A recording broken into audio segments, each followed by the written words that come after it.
Bienvenue dans la grande région de Montréal parce qu'aujourd'hui, on va aller chercher des couleuvres brunes. Et c'est pas pour rien qu'on est dans la grande région de Montréal, c'est parce que c'est le seul endroit au Québec où on peut trouver de telles couleuvres. Et restez avec nous parce qu'on va vous expliquer pourquoi. Et c'est quelque chose qu'on parle pas souvent, mais aujourd'hui, on va couvrir le sujet une fois pour toutes.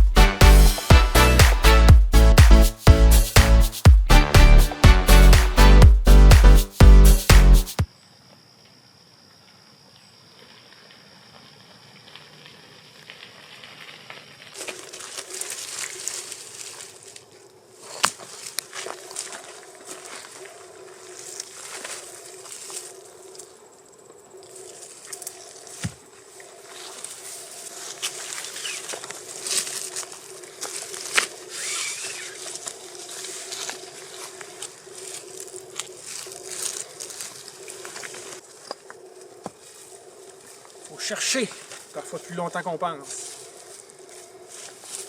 Les sandales ne sont pas recommandées dans ce genre d'activité. Surtout si vous êtes allergique à l'herbe à puce. En plus. C'est pas une couleuvre brune, mais on a trouvé une belle couleuvre rayée. Regardez, elle a comme du orangé sur les flancs, c'est vraiment beau.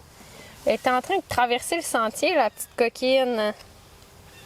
Faut pas traverser quand il y a des vélos puis des piétons puis toutes sortes d'affaires, c'est dangereux ça. On va la remettre à un endroit approprié. Ah, elle pue, hein? Bye bye!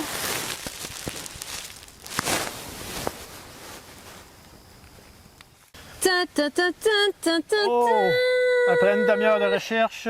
On a une couleuvre brune! C'est le fun parce que c'est une taille intéressante. C'est pas mal sa taille adulte, là. Si vous voyez, c'est une petite couleuvre, la couleuvre brune. Très petite couleuvre. Comme son nom l'indique, elle est brune, des fois elle est grisâtre ou beige. Quels sont ses traits caractéristiques? Assez terne en général. Donc, elle est coloration terne, ventre beige ou saumon. Contrairement à la couleuvre à ventre rouge, ce qui est très intéressant. Puis, sa caractéristique principale, c'est qu'elle a une tache noire sur le côté de la tête, derrière l'œil, près du coin de la bouche, qu'on appelle un favori souvent.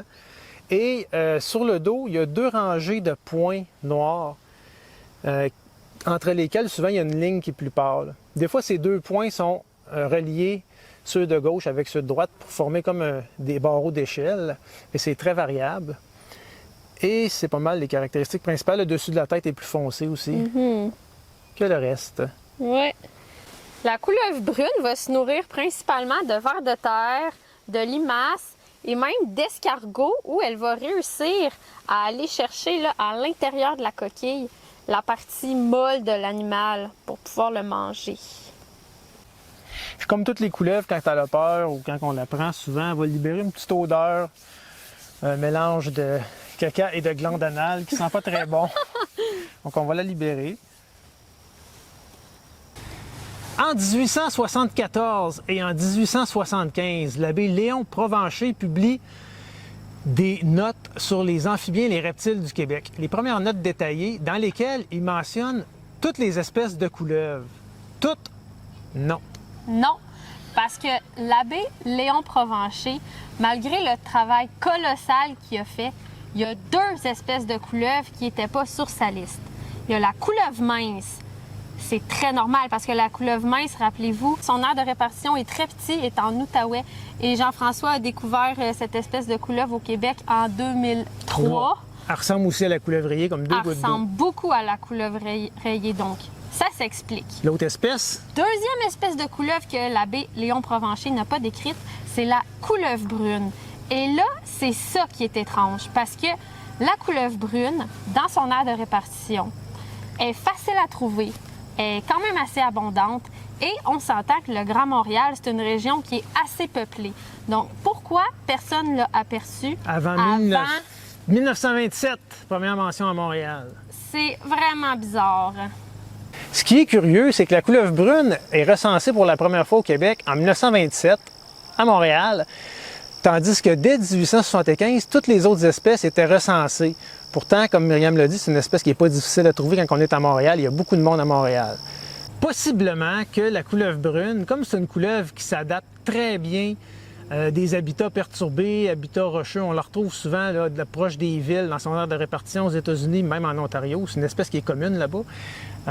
On pense qu'elle a pu être apportée lors de travaux dans la région de Montréal au début 1900, dans des débris de construction, des matériaux, peu importe, là, que ce soit de la roche ou du bois, peu importe, c'est très plausible. C'est une petite espèce en plus qui mesure entre 30 et 45 cm de longueur. On s'entend qu'en 1927, le Grand Montréal était en pleine expansion, donc beaucoup de travaux. C'est très plausible que la couleuvre brune ait été apportée avec des matériaux de construction.